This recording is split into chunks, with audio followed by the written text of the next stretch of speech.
Name is Elijah Oenga, Yeah. a Pan-African and a man who loves Africa from the motherland.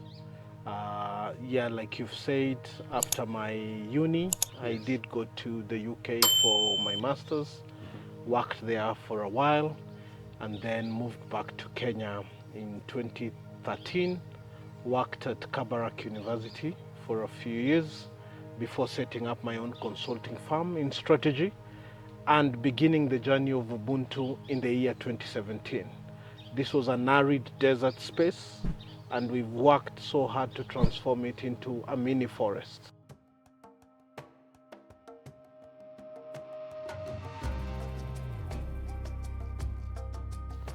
At what point did you get to the breaking point that you said, I'm going back home? Honestly, for me, it was never a debate whether I'll stay in Europe or not. You knew you will come back. So I never once felt, while I loved my life in the UK, don't mistake me, but I never once felt that this could be home.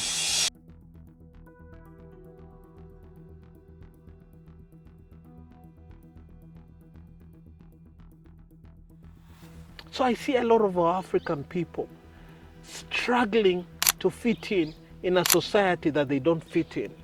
Struggling to go to US where Trump is saying, get out.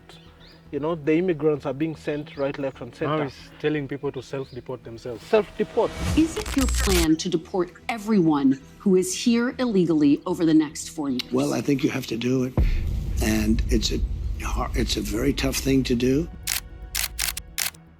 I've walked around your compound. The first thing I saw when I got here yesterday was the portraits of revolutionary icons in Africa.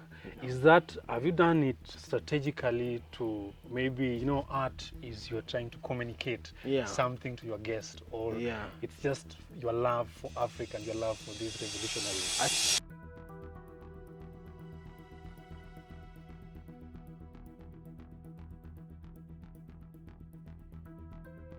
Every time a black leader like Patrice Lumumba, like Kwame Nkrumah, like Thomas Sankara, every time they get it right, the Western world shakes and trembles, and they have to be cut down to size. This is a home, and it's not a home in the sense of marketing, where every other space says a home away from home. This is literally a space where you are welcome to be yourself, to teach us what you know, to learn from us what we know, to indulge with this space within your situation and circumstance. If you are coming here for creative inspiration, this is the space for you.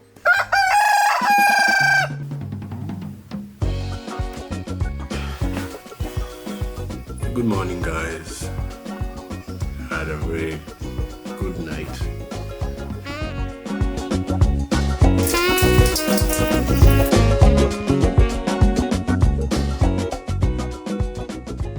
Thank you so much for having me in your place. Asante. So the reason why I've come here, I just want to do a story about your journey.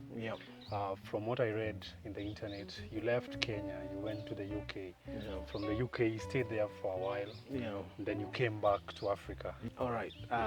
Welcome to Ubuntu.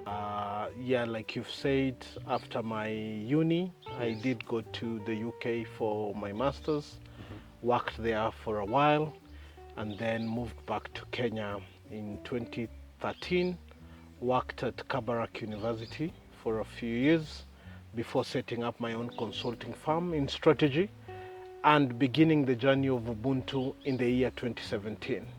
This was an arid desert space, and we've worked so hard to transform it into a mini forest.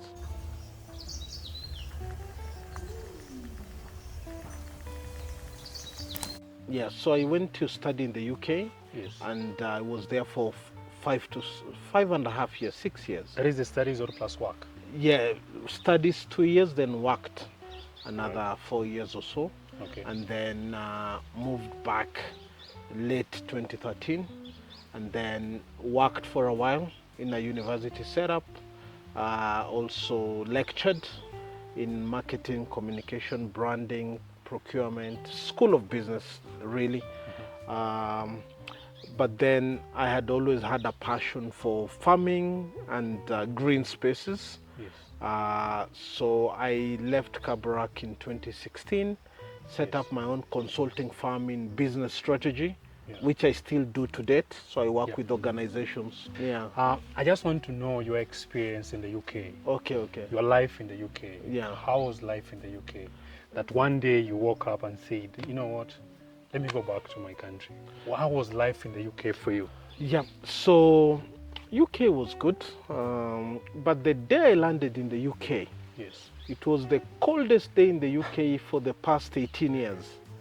That was February 2008. I think it was minus 20 something degrees. Wow. And I remember cycling Heathrow for several hours because it was in their history the coldest day in the last 18 years or so. So as I land in the UK, I know my Africa is warmer than Europe. So as I cycle, I'm like, wow, I need a plan. This is not my home. This is weird, you know. Yeah. Just our weather, looking out, it's snowing, it's white everywhere. People are cold and frozen. That was my welcome to the UK. But then I did enjoy my school days there in London. I was at Greenwich, and I spent time studying there, right next to the O2 Arena, and then did work there, and then did also volunteer in a special needs school. That's why I'm very passionate about special needs persons. And then, so while there, I know maybe a little, the food wasn't as yummy as Africa. So the summary really is that I found Europe to have the best facilities to support life, but very little life.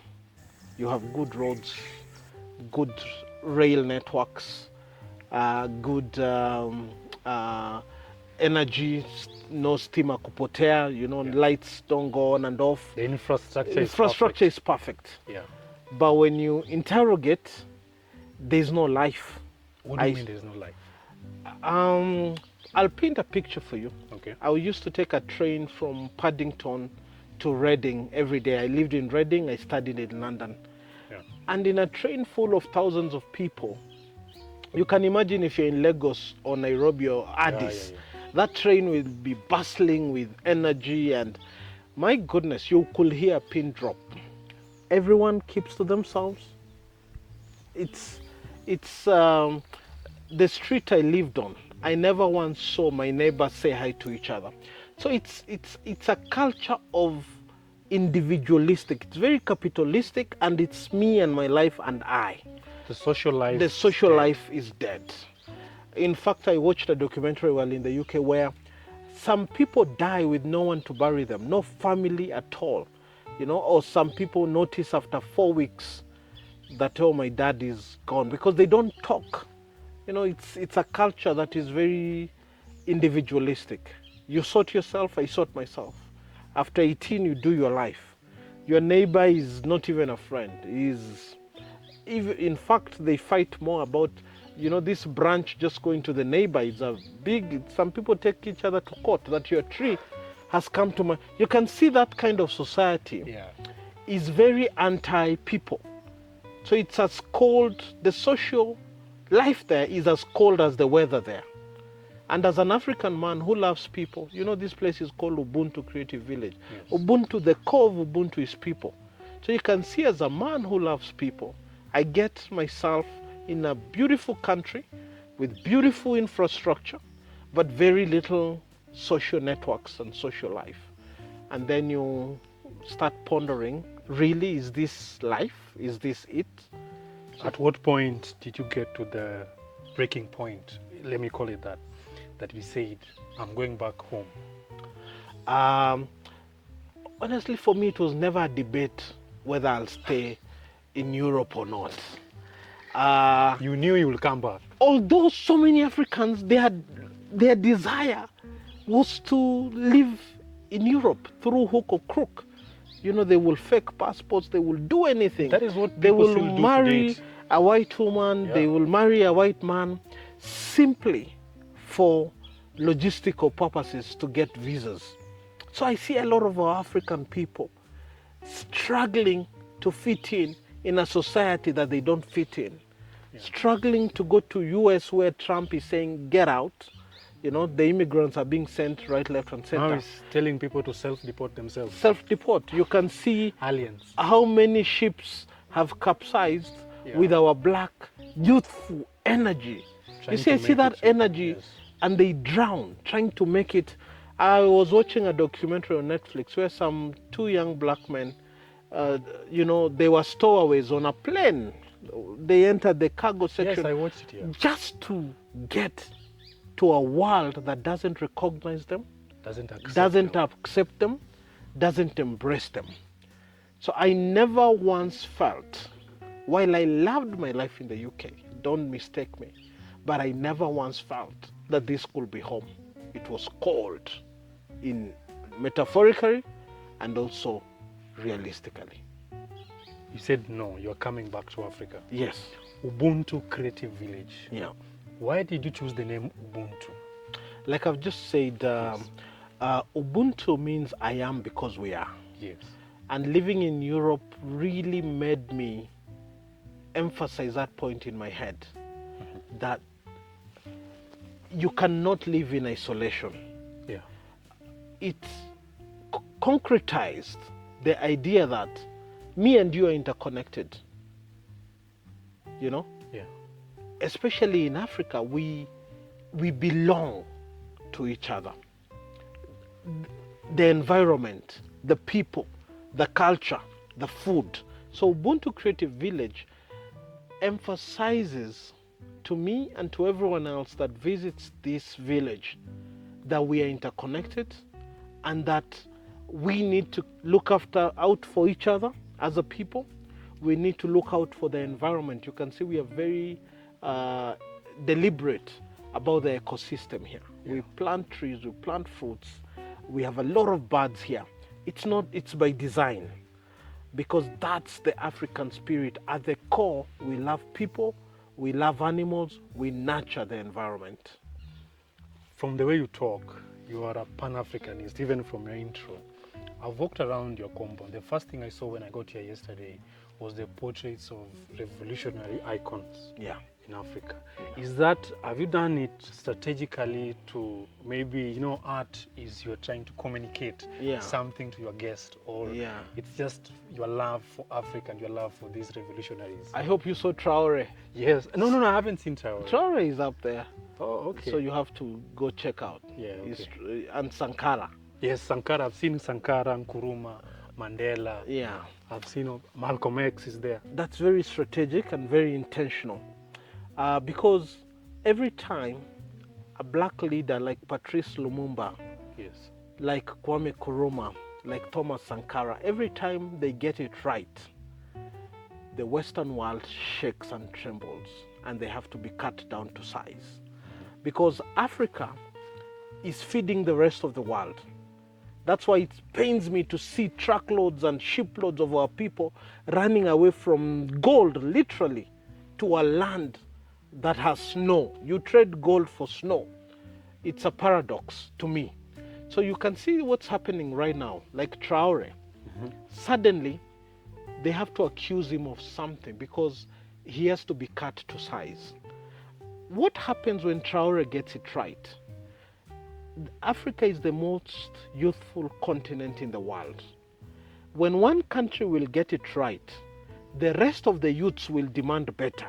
We will demand that the resources in Africa get to serve Africans, And when one country gets it right, there is fear that in Kenya, in Nigeria, in Botswana, in Namibia, in Lagos, Nigeria, in Togo, Mali, Lesotho, Eswatini, that the young people will rise up and demand an Africa that first serves Africans. We are the only continent that trades with Europe before we trade. To fly to London is much cheaper than for me to fly to Ghana. Yes. Actually, moving in Africa is actually very expensive. It has been deliberately designed, and I love Malema for this salute, because he is one of the leading voices with PLO Lumumba, with people like, Traore now, and the Sahel states. We are pushing for an Africa without borders. It doesn't make sense for me to import wheat from Russia when I can first get it within the African continent. So Africa is not poor. Africa has poor leadership and is designed literally to remain with a begging bowl as they loot in the middle of the night. Congo is a looting spree. Yeah. So we need to get it right, and Traore is showing the way, and more African countries will start demanding better, and then an Ubuntu community will be created across Africa, because the Ubuntu spirit is a spirit that needs to permeate, because it's about nurturing each other, nurturing our economies, nurturing our people, nurturing our schools, nurturing our health systems. Ubuntu philosophy is so rich, is so deep, it should be packaged and sold to the rest of the world in Harvard and Cambridge to be studied. Because if the Ubuntu spirit was to permeate the world, you will see peace and prosperity for all.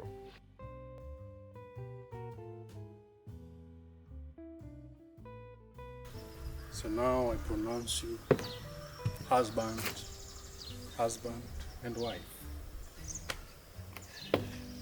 Yes. Ubuntu Kreative Village.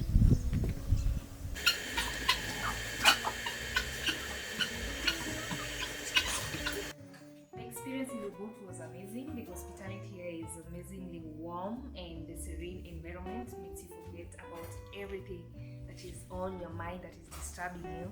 And I am advising each and every one of you who is watching this vlog, make sure you visit Ubuntu. What was the most favorite thing about Ubuntu? Serenity. The trees, the weather, the calmness of this place. So when a guest walks in Ubuntu Kreative Village, your goal is either they get inspired by the art that you display and they get the message from that. Beyond the art, number one, the people in Ubuntu are very warm, and it's by design also. True. So before you get to the art, the people who receive you and welcome you, you will feel at home. Like, this is my brother, this is my sister. Yeah. Before you get to the art, the environment is so welcoming. The birds, if you're lucky, they'll come and knock at your door in the morning to wake you up. Every little positioning here, from people to art, to the music we play here, to the movies we showcase in the night, to the ideas around grounding and wellness, they are all targeting the human soul to let us slow down a bit, to remember that we exist in a global community, in an African community. Sometimes we run too fast and we leave people behind. Ubuntu is all about creativity, wellness, and there's the aspect of the farm that you've brought on board. Yeah. How does Ubuntu and the farming, get into, how do you synchronize? Because I've seen everywhere I see there is a fruit, there are bananas here, everywhere.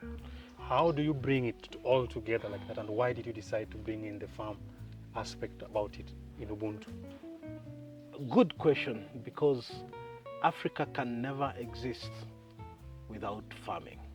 Our grandfathers, our grandmothers, we have been built on the backs of farmers. Yeah. There is no African who can say, in our lineage we only had blacksmiths, no. Or long distance traders, no. All Africans emanate from the soil, So the Ubuntu connection to the soil is so deep. Therefore, we would like to inspire people here, when you visit Ubuntu, to go back and connect with the soil, because it humbles you. You will never find a pompous farmer. when we dabble in politics and all these other things, that's when we become pompous. But an African soul at the core belongs to the soil and When the you say roots. pompous, what do you mean? Haughty and proud. All right. Farmers are very humble people. True. When you connect with the soil, you lose all bravado. You know, you become a simple soul. You know, and that at the core is why even our social networks in Africa are deeper, because they are deep as the trees of Africa. They go deep as the roots, and it's because our forefathers connected with the soil so beautifully. So at Ubuntu, we want that seen even in the farm, because we want us to eat food fresh from the farm. That's why we didn't have diseases like cancer and all these things. These things are new. True. You know, our grandmothers lived to 110, 120 sometimes, because the connection to the soul was so real, the connection to the community was so real, the connection to the trees and the environment was so real. When that tripartite works in a beautiful harmony, you lead a beautiful, simple, holistic life. With the farm, and I've seen you have greenhouses here, and guests are coming in. There's the community that lives around here. Yeah. Do you like bring people to come learn, or people come to teach the community, something like that? So yes, Or just for the guests who are coming? We are very entrenched within the community. Number one, in the greenhouses and in the farm, you'll notice a lot of people from the community come here to work. True. Sometimes I have 50, 60. When I was doing the swimming pool, I had the option of getting an excavator to do it in 2 days, or get 100 young men from the community and we dig it for 2 months. Your guess is as good as mine what I chose. The community. The community. It costed me much more, but the bond it created. Now as I pass in the village here or in the town in Twala, they say, hey, there goes Ubuntu, the man with the trees, you know. So for me, it's never fully commercial. It's good to make $1, but if I can make lifelong bonds with the community, with my guests who visit here from all over Africa, from all over the world, and notice this, being a Pan-African is different from being a racist white man. There's a big difference. A Pan-African is someone who accepts everyone. There is no bone in the black body, in my body, that will not accept my white brother or my white sister. You know, you will never find an African community that is racist to the Asian or to the white people. We are the people. In Kenya, my goodness, when our friends land from UK or from Europe, Latvia, wherever we dance for them. The Maasais go there with shukas and we jiggle our waist for them. It is because at the core of a Pan-African, we don't see color. So while we espouse African virtues, one of the virtues is the love for people regardless of caste, creed, color, or religion. You know? Yeah. So if you're a Pan-African and you hate people, then you're not a Pan-African at heart. We are the global lamppost. We are the global lighthouse for loving people. You know, that's our SI unit. We don't care where you come from. You belong. You can come and stagger into an African house in Lesotho and you will find food and a bed. In Ubuntu, it's the same. If you staggered here and you needed a place to lay your head, you will find a home, you know. So we are very big on loving the man and the woman before anything else. Looking at Ubuntu Kreative Village, it's one of the green spots here in Kajiado, right? Yes. How did you make it one of the green spots? Because there are very few places with this type of greenery and also the trees. How did you make it to be this green? Wow, this is a journey, bruv. I will share with you the photo of day 0 and you'll share with your viewers. Yes, hopefully. I That right there Yeah. is nothing short of a miracle. So I will never take credit for this. This has taken the community. This has taken the heavens with the rains. Yeah. This has taken, the birds here maybe to pollinate, and when we plant sunflower too. It has taken more than me to get where we are. And luckily for me, this was a gift. This land was a gift from my father. And you can see that again, the Ubuntu spirit of sharing and caring. So as a gift, then I find it as an arid space. And it takes me and the community to have a vision to transform this into a mini forest and a farm where we now produce food to sell to the rest of Kenya, and sometimes we export to Europe. Ah, Yeah. you do exports from Yes, your farm we've here? been growing herbs for a long time and exporting to Italy mostly and other parts of the world, right from this farm, right from this desert. Wow. Maybe just as we finish it up, when somebody comes to creative, what should they expect? This is a home. And it's not a home in the sense of marketing where every other space says a home away from home. Yeah. This is literally a space where you are welcome to be yourself, to teach us what you know, to learn from us what we know, to indulge with this space within your situation and circumstance. If you are coming here for creative inspiration, this is the space for you. If you're going through something in life and you are healing, this is the space for you. If you want to be inspired to go and grow something, this is the space for you. If you want to interact with loving people and a loving community, this is the space for you. If you want to slow down and enjoy a gym and a sauna and a mud bath, and a writing session, or you want to write a song or a book, this is the space for you. It is such a versatile space that I encourage any of your viewers to make a date with us and come and enjoy and indulge in Ubuntu. My conscience won't allow me if I don't ask you the final question. To the young men who are fighting to get green cards to go abroad, just an advice for them, because we are fighting to get the mighty green card. Just an advice for them as we close it up. We wrap it up. Number one, I get you and I understand. And I know you've been sold a narrative over time. I remember as a young boy sitting under a tree, imagining an America flowing with milk and honey. So I will not blame anybody, because the colonizer, not only did they degrade our soil, they targeted to degrade our minds. And for a very long time, we have left a gold mine to go to a pigsty.